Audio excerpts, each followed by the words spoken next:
Halo, kembali lagi bersama saya Hairudin. Pada kesempatan kali ini kita akan melanjutkan topik kita yaitu wireless deployment. Di mana wireless deployment ini kita akan menggunakan yang namanya wireless controller. Berbeda dengan pembahasan sebelumnya, kalau pembahasan sebelumnya itu kita hanya membahas tentang konfigurasi wireless menggunakan standalone. Tapi kali ini semua akses point nanti akan kita konfigurasi menggunakan controller. Nah, kelebihan dari controller ini adalah di mana kita sangat dipermudah jika memiliki banyak akses point yang akan kita konfigurasi. Berbeda dengan standalone. Standalone itu dimana jika kita punya banyak akses point, maka kita harus melakukan konfigurasi one by one atau satu-satu. Nah, kalau menggunakan controller itu biasanya banyak digunakan di perusahaan, tapi kalau standalone itu mungkin lebih cocoknya dipakai di kalangan perumahan saja atau untuk di rumah kita. Oke, sekarang kita lanjut. Adapun tujuan pembelajaran kita yaitu di mana kalian mampu merancang jaringan wireless dengan controller side to side. Yang kedua adalah kalian mampu menerapkan device discovery and adoption. Kemudian yang ketiga, kalian mampu mengkonfigurasi WLAN group.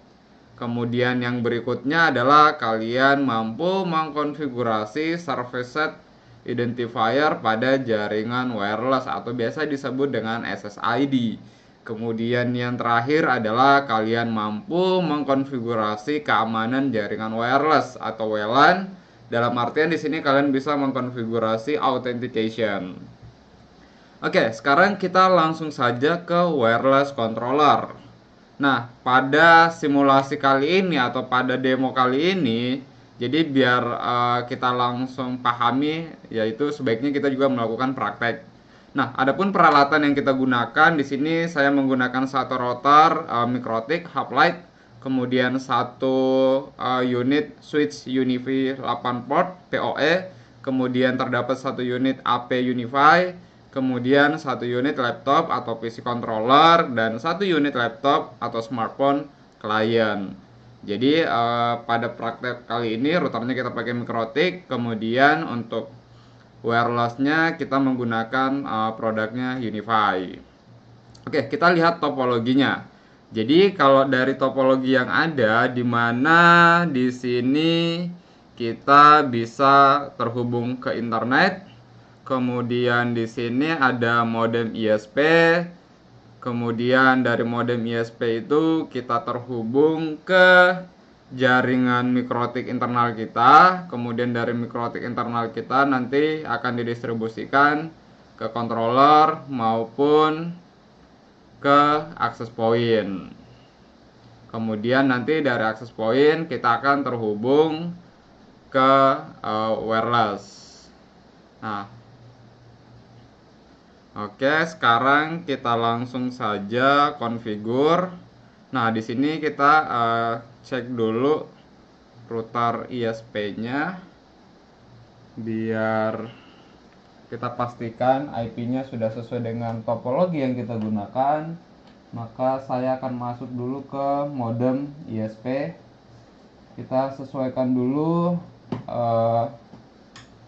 gambar topologi kita dengan konfigurasi yang akan kita gunakan. Oke, kita masuk dulu. Ini adalah modem ISP juga menggunakan Mikrotik. Cuman di sini saya harus memastikan IP address untuk ke klien. Oke, 192.168.0.1/24. Ini ke ether 1. Oke, kemudian kita buatkan DHCP server dulu. Ini saya hapus. Oke.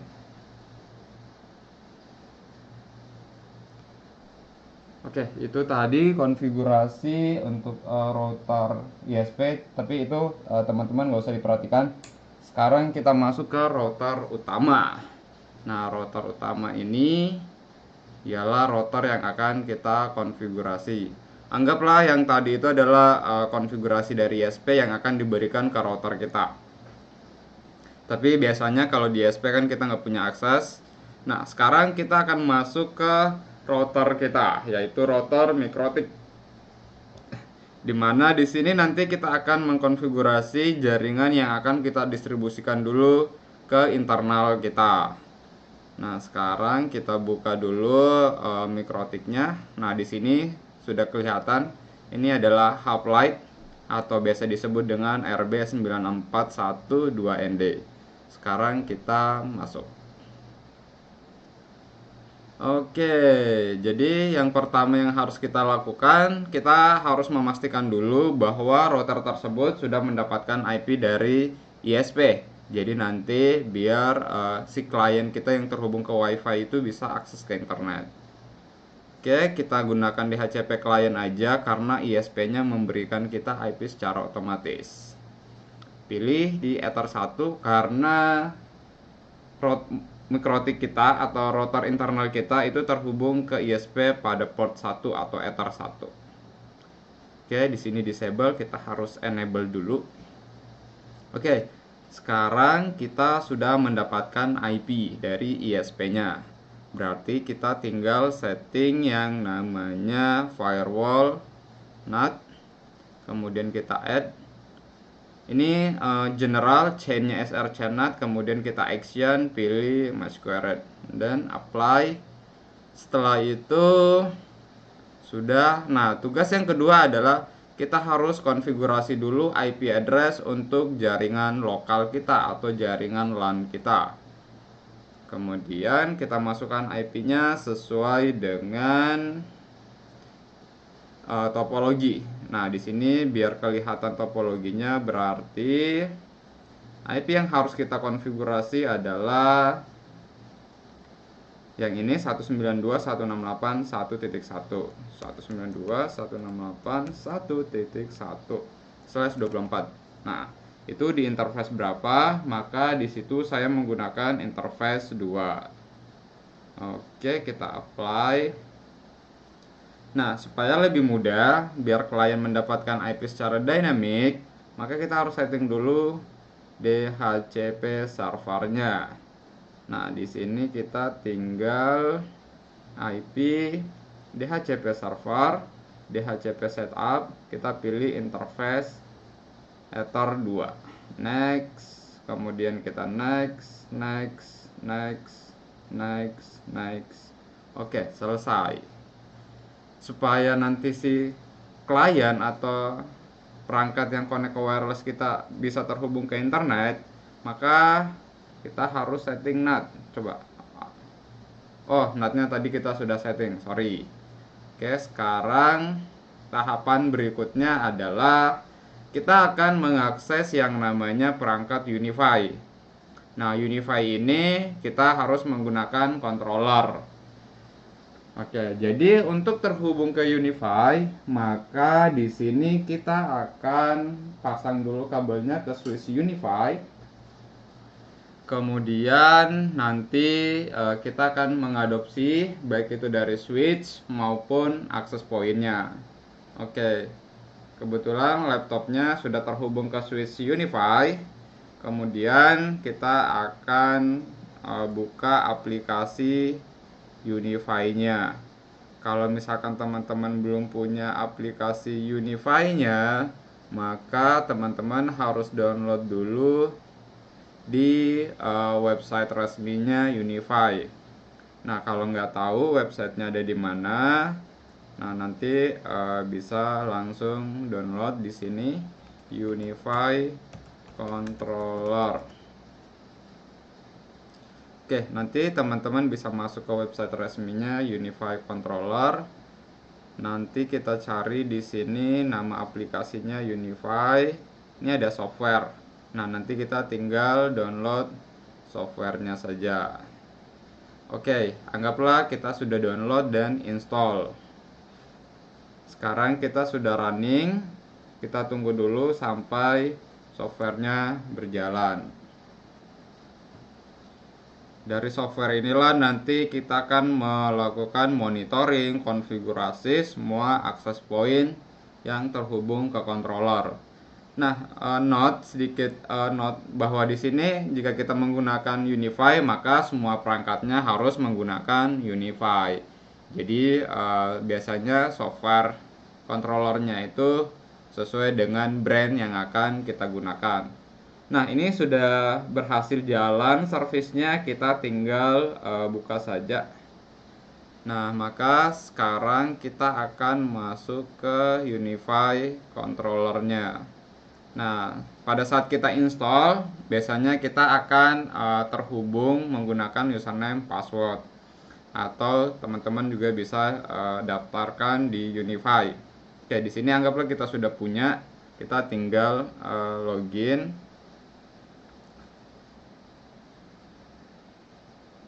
Nah, ini down, kita tutup aja. Oke, ini adalah tampilan wireless controller dari UniFi Network. Dimana di sini kita belum melihat ada perangkat apa saja yang terhubung. Berarti kita akan melakukan discovery. Nah, di sini terdapat dua perangkat yang kebaca, di mana terdapat satu switch dan satu access point yaitu UniFi AP AC Pro. Oke, sekarang kita adopsi dulu. Nah, supaya bisa dikonfigurasi, maka kita harus adopsi dulu dari controllernya. Nah, nanti kalau sudah berhasil, maka kita tinggal setting saja. Nah, yang switchnya sudah provisioning, berarti ini lagi proses adopting. Nah, kita invite juga atau kita adopt dulu yang access pointnya. Oke.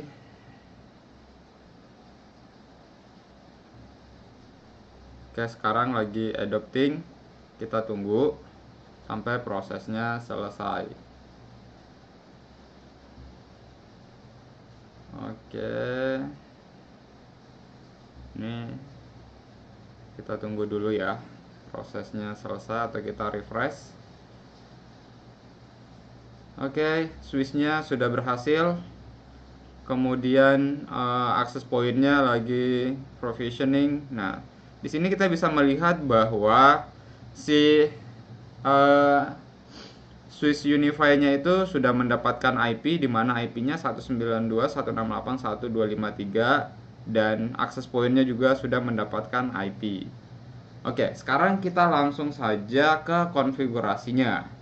Nah, gimana sih cara setting konfigurasi di UniFi? Pertama-tama itu kita harus buat profile dulu. Caranya gimana? Kita masuk ke menu setting. Oke, di menu setting ini kita memastikan bahwa site name-nya ini terserah teman-teman mau pakai default atau mau create site baru. Di sini saya gunakan default saja. Kemudian negaranya pilih sesuai dengan negara kita ya, karena kebetulan kita menggunakan Indonesia, lagi di Indonesia, jadi kita pilih negaranya Indonesia. Kemudian ini udah default aja. Yang paling penting itu masuk ke wireless network. Nah, di wireless network ini kita secara default itu sudah dibuatin nama SSID-nya apa, kemudian security-nya apa. Tapi di sini kita tidak akan gunakan, melainkan kita akan membuat profile baru atau grup baru. Misalkan kita create dulu namanya, kita kasih nama aja tes. Nah, di sini enable legacy support 11B kita nggak usah karena sekarang juga sudah tidak banyak ya yang menggunakan ini udah ketinggalan zaman. Ya, save.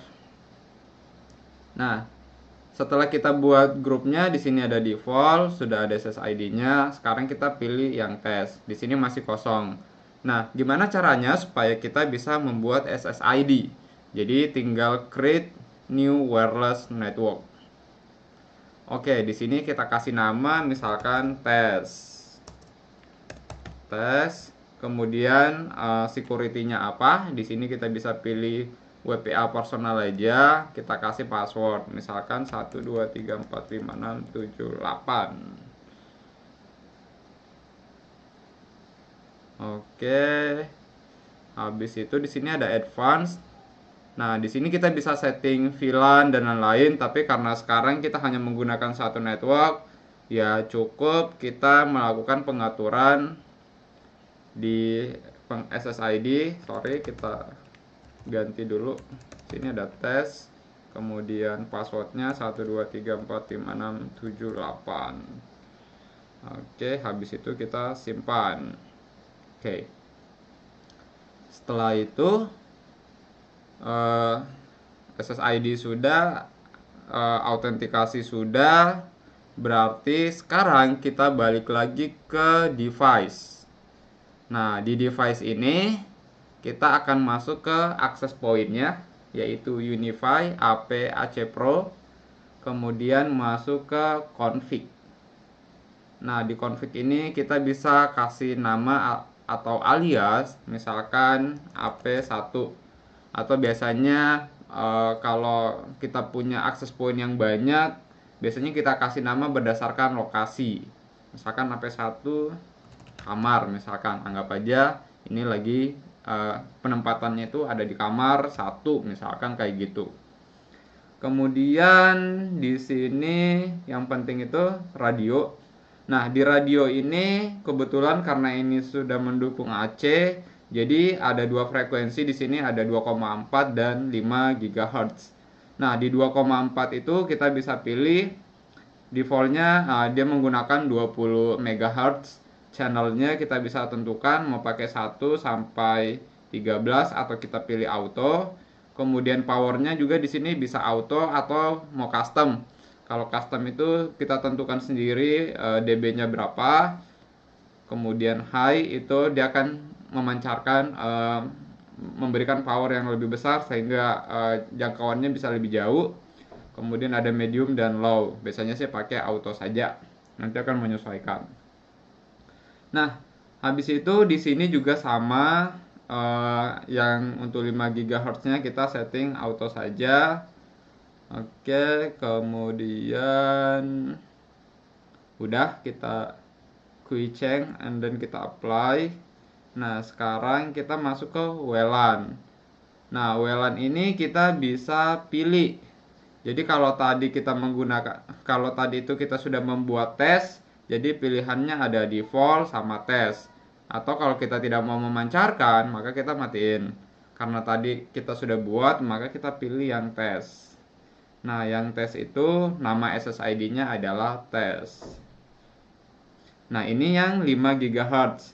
Nah, yang 2,4 kita juga harus tentukan. Jadi, misalkan tadi kita buat tes, ya kita pilih tes.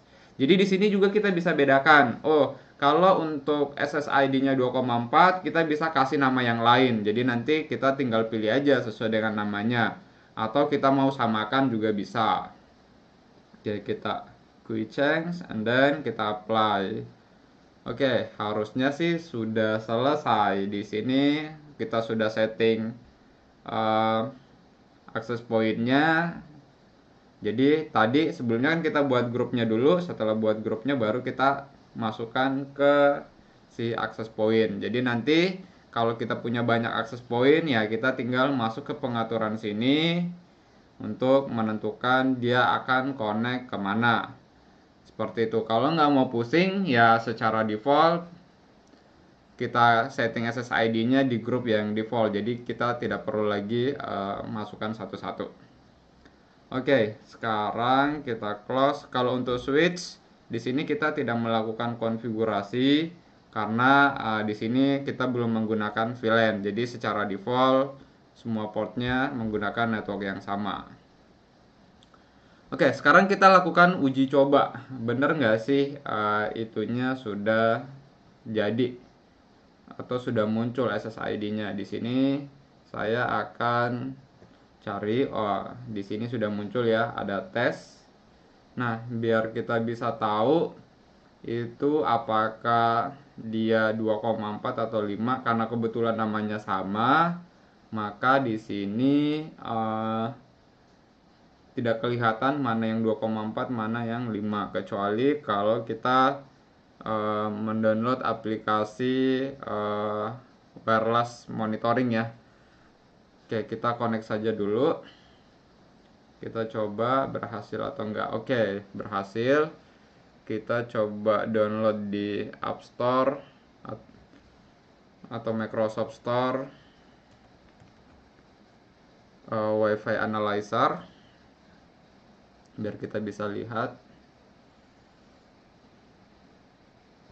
Oke, Wi-Fi Analyzer. Nah, di sini ada Wi-Fi Analyzer.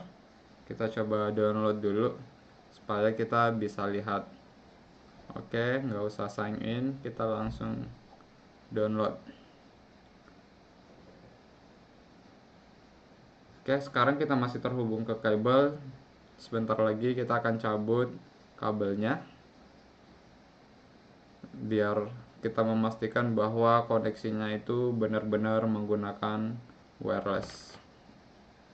Nah, di sini saya sudah cabut dan sekarang sudah terhubung ke wireless. Oke, kita buka aplikasi Wi-Fi Analyzer-nya. Nah, di sini ada negaranya. Kita cari Indonesia. Nggak ada, kita pilih other saja. Nah,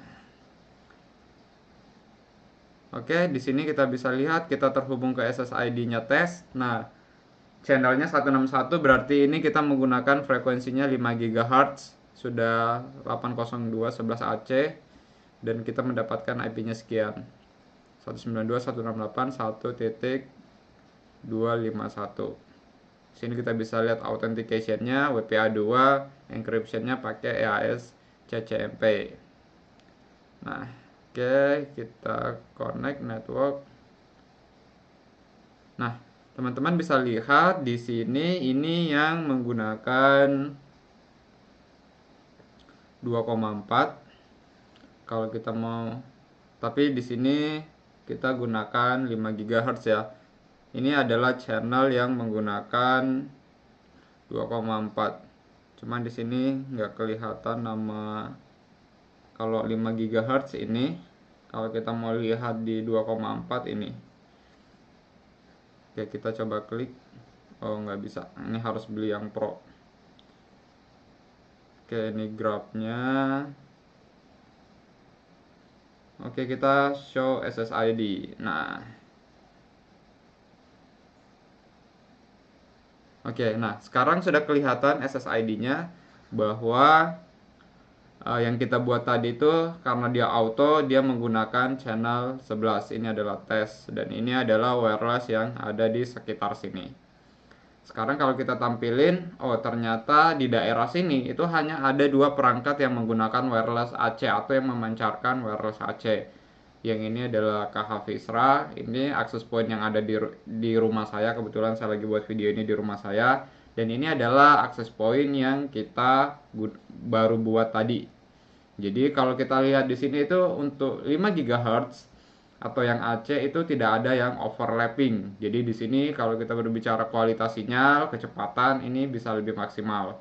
Berbeda di 2,4. Kalau pembahasan sebelumnya kita pernah belajar tentang overlapping. Nah, di sini sudah nggak ada channel lagi yang bersih, melainkan semuanya sudah digunakan dan saling tumpang tindih. Oke, seperti itu konfigurasi wireless controller. Jika ada yang mau ditanyakan, silakan komen nanti ya di bawah. Nah, di sini kita juga bisa lihat bahwa terdapat satu user yang terhubung ke access point. Dan di switch-nya sendiri bisa dilihat bahwa ada 2 ternyata. Mungkin sebelum saya akhiri, kita lihat dulu tampilan dashboard-nya. Nah, di dashboard-nya itu kita bisa lihat ada satu switch, ada satu access point, ada satu WiFi client.